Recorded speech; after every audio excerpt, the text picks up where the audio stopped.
Well, what was it like? By 1990, you had four major films where you had major roles in. You're 28 years old. You're going to all the A-list parties. You're going to all the awards, shows. You have tons of fans worldwide.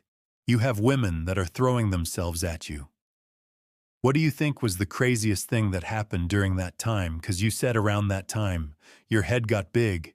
You didn't feel like you needed to go audition anymore.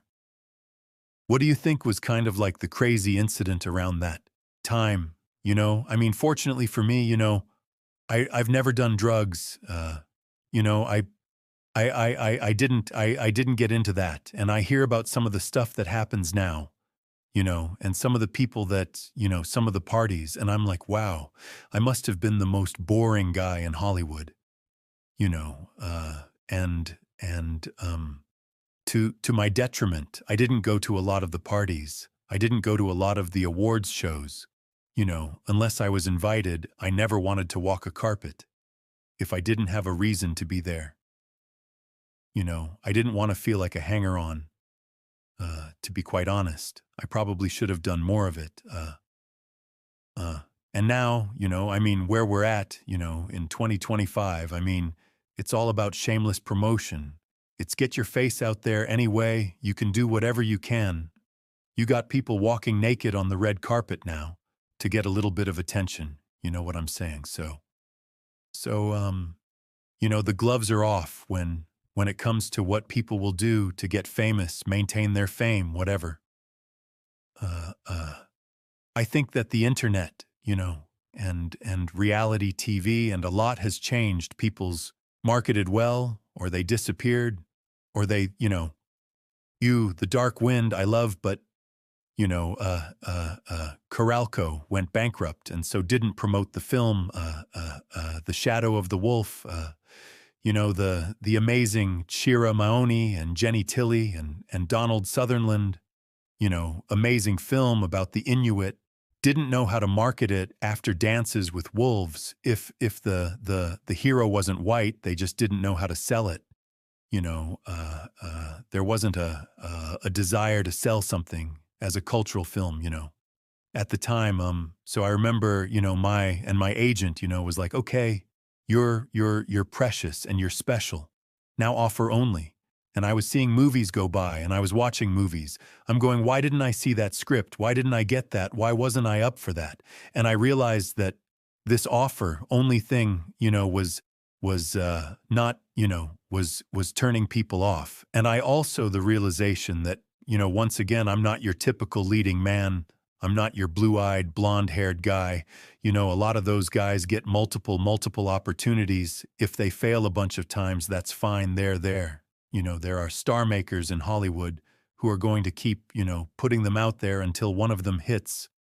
Not so much for somebody like me, if you don't have a run like Denzel Washington, you're not going to keep getting those leading roles.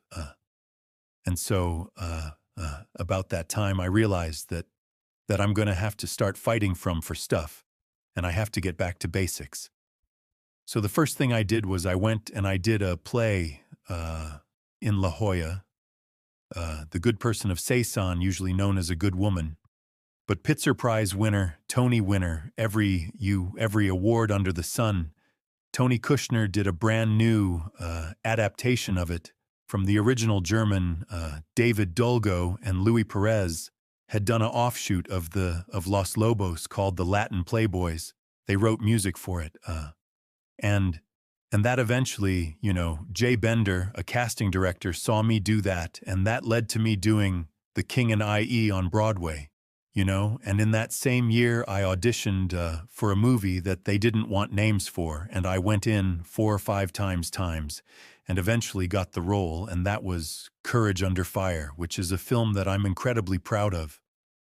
And I won a number of awards for that, but I had to fight for that role. Matt Damon was unknown at the time, so it taught me a big lesson. It's like, first of all, remember your humility, remember what you started and go back to the basics. Go back to the foundations of acting because You're not going to be the flavor of the month forever. You're not going to be the new thing. You're not even going to be the talk of the town all that often. But, the work has sustained me, and good work has always led to me getting more jobs. So, that's where I'm sitting today. Well, yeah, I actually looked it up. The next movie after Young Guns 2 was A Show of Force. Yeah, which had Robert Duvall, Andy Garcia, 12 million budget, 150,000 at the box office. Terrible. I, uh, what a cast. What a ridiculous cast. And Bruno Barreto, a wonderful, wonderful director. I personally think that, the script had some issues. I think the studio, interestingly enough, the fact that they put a disclaimer that, oh, this CIA, agent that Kevin Face, he played, is fictional and was a rogue and blah, blah, blah, Mavaya Ray really happened. And I think if it had been a little tougher, if it had been a little more gritty in the beginning and not trying to set Amy up as such a, white savior, for lack of a better term.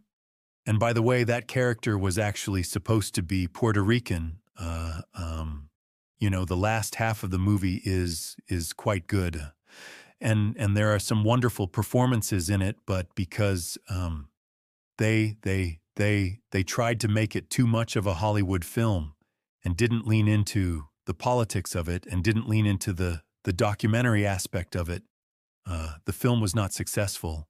And then once again, a big lesson in marketing.